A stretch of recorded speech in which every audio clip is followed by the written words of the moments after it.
Welcome to This Explainer. Today, we're stepping into some truly uncharted territory to examine a fascinating, highly radical 2024 text.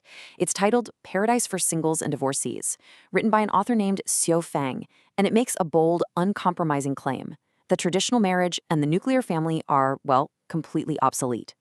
Now, whether you personally view marriage as the absolute bedrock of society or maybe a system that's just in need of an update, our goal today is to neutrally unpack these striking arguments and look at the highly specific alternative proposed in this manifesto. Okay, let's dive right into this with the author's most provocative premise. Xu Feng doesn't just suggest that marriage is difficult. Actually, he argues that it is fundamentally damaging. The text asserts that the mental stress and emotional harm caused by marriage and family are, in his exact words, countless and indescribable. He goes as far as to state that anyone who has ever been trapped in these institutions knows a bitterness that is just incredibly hard to express. Therefore, according to the manifesto, any praise, glorification, or flattery of marriage and family are deceitful lies. It's a pretty intense starting point, right? Framing traditional family life not as a sanctuary, but as a source of profound suffering. Section 1. The End of Marriage, an Inevitable Trend of Civilization. So, the manifesto frames the current global decline in marriage not as some kind of societal tragedy, but as a strict, inevitable historical progression. To back this up, the text points to rising divorce rates and the increasing number of people simply choosing not to marry at all. Shui Fang posits that human emotions can no longer sustain these institutions, and honestly, no amount of coercion or force can stop their decline. The author takes a really aggressive stance against those trying to preserve traditional families, literally labeling them feudal remnants and hypocrites, uttering their last sighs before the whole institution collapses entirely. Section 2. Outdated Analogies and the March of Technology. And this brilliantly illustrates the core logic of the manifesto: technological determinism. The author believes social structures are exactly like technology. When something better comes along, the old version just goes extinct.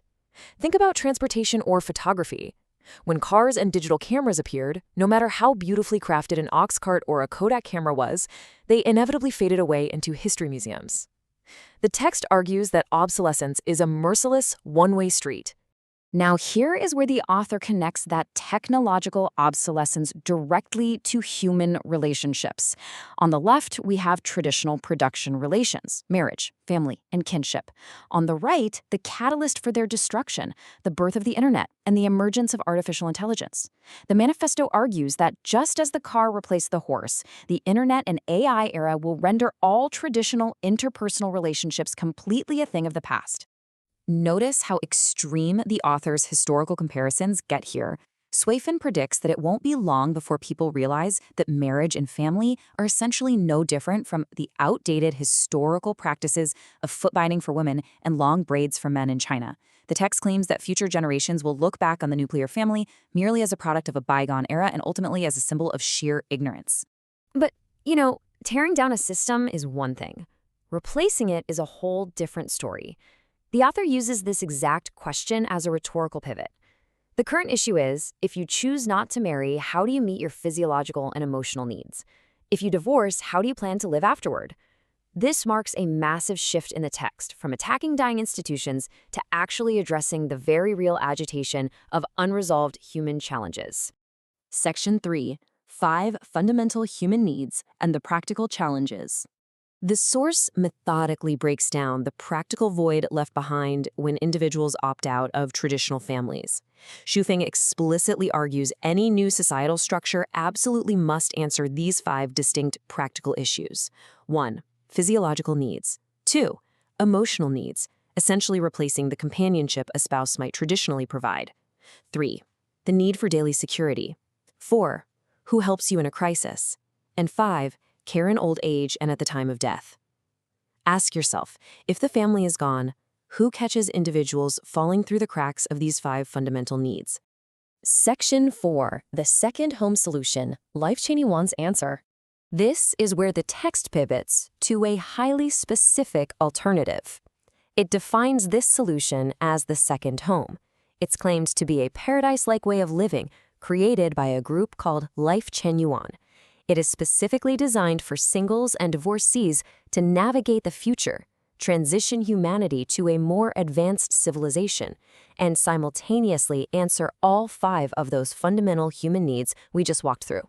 Let's move to and see how this builds, because the author claims this isn't just a sudden idea, it's an active timeline. The transition was planned by Life Anyone over 20 years ago and actually put into practice 16 years ago. But the real urgency points toward an impending future, a time when, according to the Manifesto, AI fully takes over human management and production. The author heavily leverages this impending AI takeover to create a massive sense of urgency. Section 5, a final call to action and reprioritizing life goals. So, the crucial point is that the author uses everything we've discussed to outline an urgent, radical directive. The manifesto contrasts what it views as false societal priorities, things like making money, going to school, finding a job, or looking for a savior, with the ultimate true priority, seeking the second home and moving in immediately. And the author stresses, you must move fast before that global AI transition completes. Finally, the text takes a heavily spiritual turn at the very end. Zhu Feng frames the second home not just as a sociological or technological lifeboat, but as divine grace. The manifesto states that this is the grace of the, quote, greatest creator to humanity, and the result of the shared expectations of gods, Buddhas, celestials, and saints. The author implores the reader to cherish this as a rare opportunity of millennia, blending all that technological foresight with a really intense spiritual mandate.